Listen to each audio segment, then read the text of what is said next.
C'est fini l'échec, fini les défis. Vous n'échouerez plus jamais. La vie vous a déjà affligé trop de souffrances. Elle se montrera plus clémente avec vous à l'avenir. Si seulement ces propos étaient vrais. La vérité est, vous allez échouer, encore et encore. Vous aurez l'impression que tout est fini pour vous, qu'il n'y a plus de relève possible après votre échec. Mais après cela, uniquement après cela, viendra votre victoire. Vous finirez par réussir. C'est ça la vie. Il n'y a pas de victoire sans échec. Une vie sans défi n'est qu'une existence vide de sens. Vous ne devez pas vous contenter d'exister simplement. Vivez plutôt pleinement. Déjà dès notre enfance, nous connaissons nos premiers défis à nos premiers pas. Nous sommes tombés, mais à chaque fois nous nous sommes relevés pour faire un autre pas, ainsi de suite. Aujourd'hui nous marchons, nous courons sur nos pieds. L'échec est donc naturel. Tout le monde ne comprend pas le rôle de l'échec. Truman Capote a dit un jour, « L'échec est le condiment qui donne sa saveur au succès. » L'échec a pour but de vous améliorer et de vous guider sur le bon chemin au bon moment. Soyez toujours prêt à vous battre pour votre vie. Soyez prêt à donner tout ce que vous avez pour vous relever. L'échec ne devrait pas vous faire croire que vous n'avez plus rien à donner. L'échec ne s'excusera pas. Il est censé vous enseigner et vous rendre meilleur. Relevez-vous en sachant que ce n'est pas la fin pour vous. N'abandonnez pas après avoir connu l'échec. Ne laissez pas l'échec vous faire sentir indigne. Vous êtes toujours digne de grandeur. Cela ne viendra juste pas du jour au lendemain. Comment pouvez-vous construire quelque chose sans une fondation sur laquelle bâtir? Comment pouvez-vous grandir sans comprendre ce que signifie se relever du sol? L'échec fait ce qu'il est censé faire.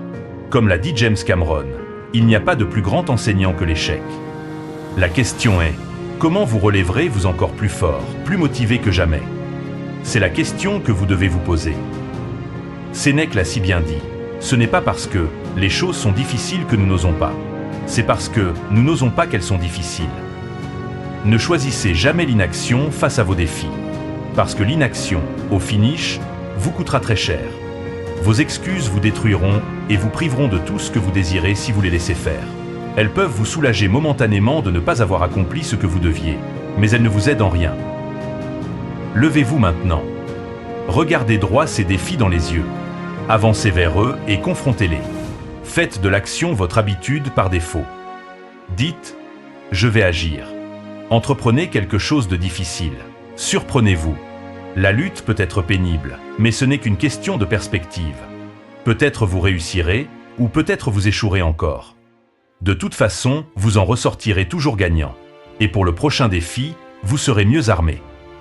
Comme l'a dit Tony Robbins, il n'y a pas d'échec. Il n'y a que des résultats. Nous pouvons prier autant que nous le voulons, mais nous connaîtrons nécessairement des défis. Nous connaîtrons des triomphes et des revers, des succès et des échecs, des relations harmonieuses et conflictuelles, des nuits paisibles et des nuits tourmentées, des idées brillantes et moins bonnes, des gains et des pertes financières.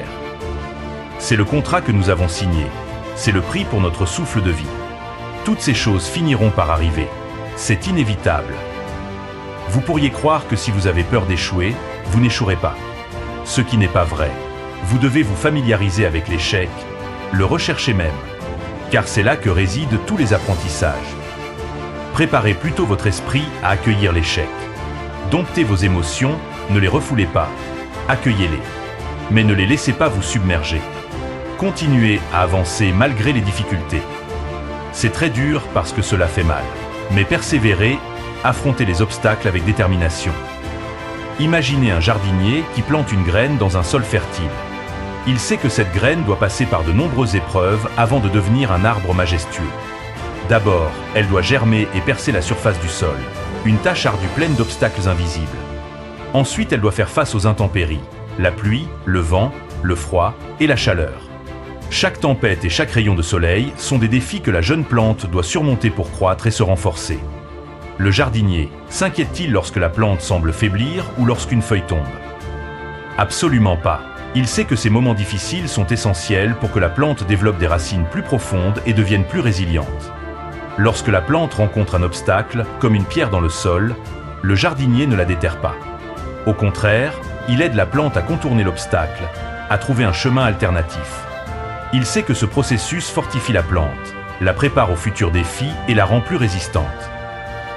Ainsi, la vie du jardinier et de sa plante est une métaphore de notre propre parcours vers le succès. Les échecs et les difficultés ne sont pas des fins en soi, mais des étapes nécessaires qui nous renforcent et nous préparent à atteindre notre plein potentiel. Tout comme le jardinier, nous devons accueillir les échecs avec humilité et persévérance, sachant que chaque défi surmonté nous rapproche un peu plus de notre objectif ultime. Henry Ford a dit un jour, « L'échec n'est que l'opportunité de recommencer d'une manière plus intelligente. » Dans la vie, nous avons ceux qui échouent et ceux qui réussissent. Ceux qui réussissent ne s'arrêtent pas à un seul échec, ni à 10, ni à 100, ni même à 1 milliard. Ils disent « Voici mon objectif, et je ferai tout ce qu'il faut pour y arriver. » Ils apprennent les leçons de chaque défaite, s'entraînent plus dur, travaillent plus intelligemment et ne s'arrêtent pas jusqu'à ce que leurs rêves deviennent réalité. En revanche, ceux qui échouent ne sont victimes que de leurs propres abandons. C'est toute la différence. Alors je vous retourne la question. Voulez-vous être compté parmi ceux qui abandonnent, ou plutôt parmi ceux qui persistent jusqu'à leur dernier souffle? Vous avez sûrement entendu dire, seul 1% arrive à réussir dans la vie. Comprenez que ce n'est qu'un chiffre. Cela ne signifie pas que vous n'avez que 1% de chance de réussite. Cela signifie simplement que vous ne pouvez pas vous comporter comme les 99%. Vous n'avez donc aucune excuse pour devoir abandonner. Avoir peur d'échouer à nouveau ne vous fera rien accomplir. Bien sûr, vous pourriez être un peu plus instable financièrement, éprouver du stress ou d'autres sentiments désagréables. Mais en aucun cas vous ne finirez pire que là où vous êtes maintenant. Comme l'a dit Ralph Waldo Emerson, l'échec prépare à la réussite. Supprimez le mot « échec » de votre vocabulaire. Supprimez-le de votre dictionnaire de vie. Durant notre enfance, l'échec n'a jamais rien signifié pour nous. Alors pourquoi devons-nous lui accorder autant de valeur maintenant que nous sommes adultes? Dites-vous, je n'ai pas peur d'agir. Je n'échoue pas, je ne fais qu'apprendre davantage. Peu importe la durée de mon apprentissage, je réussirai, j'aurai ma victoire. Dites-le encore une fois. Je n'ai pas peur d'agir. Je n'échoue pas, je ne fais qu'apprendre davantage. Peu importe la durée de mon apprentissage, je réussirai, j'aurai ma victoire. Croyez toujours en vous. Vous êtes plus fort que vous ne pouvez l'imaginer. Un jour, vous repenserez aux nombreux échecs traversés et vous sourirez. Votre parcours sera une inspiration, une source de motivation pour votre génération et toutes celles d'après. Poursuivez la lutte, continuez de tirer des leçons de vos échecs. Comme l'a dit Kalsoum, le seul échec réel est celui dont on n'apprend rien. Merci pour votre temps. Mes sincères salutations à vous et à très bientôt.